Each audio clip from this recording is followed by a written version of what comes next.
Sabe, a gente sempre se pergunta como é que algumas pessoas conseguem não só sobreviver, mas realmente prosperar no meio de dificuldades gigantescas. É sobre isso que a gente vai conversar.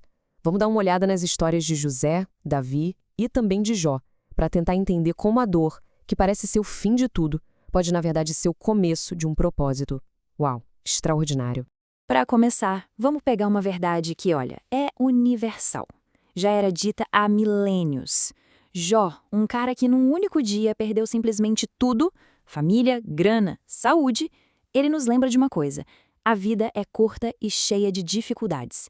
Não tem como fugir, e ninguém, absolutamente ninguém, está isento disso. Mas calma, isso não é para ser pessimista, não. É só o ponto de partida, sabe? Um chão realista para a gente entender essa jornada que é viver. A gente tende a achar que os grandes heróis da história, sabe, tiveram uma vida mansa, né? Mas a realidade é bem diferente. A dor, meu amigo, ela não escolhe. Ela não poupa ninguém, nem mesmo aqueles que pareciam destinados a serem gigantes.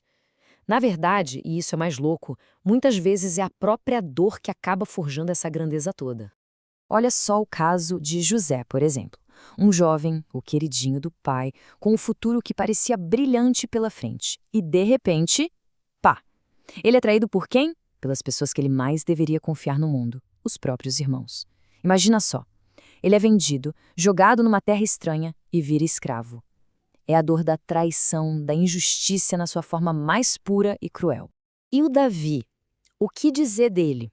Ele recebe a promessa de que vai ser rei. A gente pensa, pronto, agora vai. Mas o que vem depois não é nada de um tapete vermelho. Pelo contrário, são anos e anos de perseguição. Ele vira um fugitivo, vivendo em cavernas, sendo caçado dia e noite pelo rei Saul, que morria de inveja dele. Ou seja, a promessa estava lá, mas a realidade do dia a dia era de perigo constante. Agora, pensa na Ruth.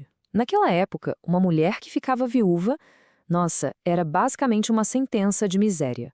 E é exatamente isso que acontece com ela. Perde o marido, fica viúva, sem filhos, numa terra que não é a dela.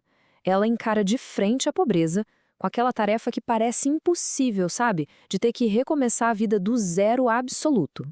Aí, olhando para essas histórias todas, surge uma pergunta. E é uma pergunta que vira a chave. E se a dor não for só um acidente de percurso? E se ela não for um obstáculo, mas, na verdade, uma espécie de bússola? Um guia que fica nos empurrando exatamente para onde a gente precisa ir? E é exatamente essa a ideia principal. A dor não é um beco sem saída, entende? É como se fosse um GPS espiritual. É ela que nos move, que nos chuta para fora da nossa zona de conforto e mostra qual é o próximo passo em direção ao nosso destino. Uma coisa é certa: a dor nunca nos deixa no mesmo lugar. E quando a gente começa a conectar os pontos, é fascinante. Pensa bem, se não fosse a dor da traição, o José nunca teria chegado no Egito. E era lá, só lá, que o destino dele podia se cumprir. Se não fosse a perseguição, o Davi não teria juntado ao seu redor aquela galera toda endividada e descontente do reino, gente que ele transformou no exército que o fez rei. E sem a dor da perda, a Ruth jamais teria ido para Israel e entrado para a linhagem real. Tá vendo? A dor não parou eles, a dor os guiou. Tá, mas e aí? Como é que a gente aplica isso na prática? Bom, existem 3 lições fundamentais que a dor ensina. É quase como um manual, sabe? Um manual para a gente transformar sofrimento em força. Vamos dar uma olhada em cada uma delas. O roteiro é bem claro. Primeiro passo, a gente tem que aceitar que a dor faz parte da vida, não é uma exceção à regra. Segundo, é super importante entender que ela não acontece à toa, ela é uma ferramenta que nos molda. E o terceiro ponto é reconhecer que muitas vezes é a própria dor que acende a luz e mostra o caminho para seguir.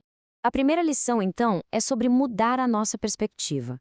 Sentir dor não quer dizer que a gente fez alguma coisa errada ou que fomos abandonados, sabe? É simplesmente parte de ser humano. Quando a gente aceita isso, para de gastar uma energia danada lutando contra o que é inevitável, e aí sim pode focar no que realmente importa, como a gente vai responder essa dor. E olha, a nossa reação é tudo. A gente pode escolher o caminho da estagnação, que é ficar ali, sabe, murmurando, reclamando, se fazendo de vítima, ou a gente pode escolher o caminho do crescimento. Usar a dor como uma chance para aprender, para estudar o problema de verdade e até para achar motivos para ser grato no meio do caos.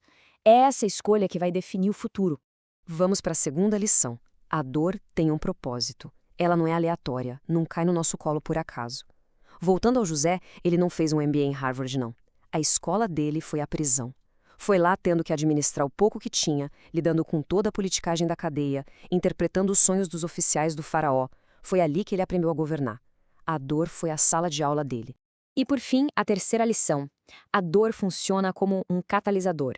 Muitas vezes é a angústia, sabe? A dificuldade, a pressão que nos força a sair de uma situação que até era confortável, mas que não ia levar a lugar nenhum. E essa dor nos empurra para o lugar onde o nosso verdadeiro destino está esperando. Ela nos move para lugares que a gente nunca planejou ir, mas que no fim das contas são exatamente onde a gente precisa estar. Para a gente entender ainda melhor essa transformação, essa alquimia de transformar a dor em propósito, tem uma metáfora antiga que é nossa poderosíssima. Ela ilustra esse processo de um jeito perfeito. Imagina só uma prensa de azeite, daquelas bem antigas. É uma imagem que fala de força, de muita pressão e, claro, de transformação. O processo ali é super intenso. Pensa em toneladas de pedra descendo e esmagando as azeitonas por completo. Olhando de fora parece pura destruição, né? Mas não é. A pressão não destrói a azeitona, ela transforma, ela muda o valor da azeitona. De uma simples fruta, ela vira um azeite extra virgem, uma coisa muito mais valiosa. Então a gente chega no ponto principal. A pressão na nossa vida funciona do mesmo jeito. Se a pressão está parecendo gigante, é porque o resultado que está sendo preparado também é extraordinário. A pressão não vem para nos paralisar, não. Ela vem para aumentar o nosso valor. E a promessa que a gente vê em todas essas histórias é muito clara. Apesar de tudo que passaram, eles terminaram bem. José, Davi, Ruth, Jó, todos eles passaram por dores que a gente mal consegue imaginar, mas chegaram no final inteiros. E mais, chegaram num lugar muito melhor do que onde começaram. A dificuldade, entende? Ela é parte do caminho, mas ela não é o destino final. E tudo isso nos deixa com uma reflexão final, né? Em vez de ficar perguntando por que eu estou passando por isso, talvez a pergunta certa seja: para o que isso está me preparando? De que forma as pressões que a gente sente hoje podem ser aquela prensa, transformando a gente em algo de valor muito maior amanhã? A resposta para essa pergunta? Essa resposta pode mudar tudo.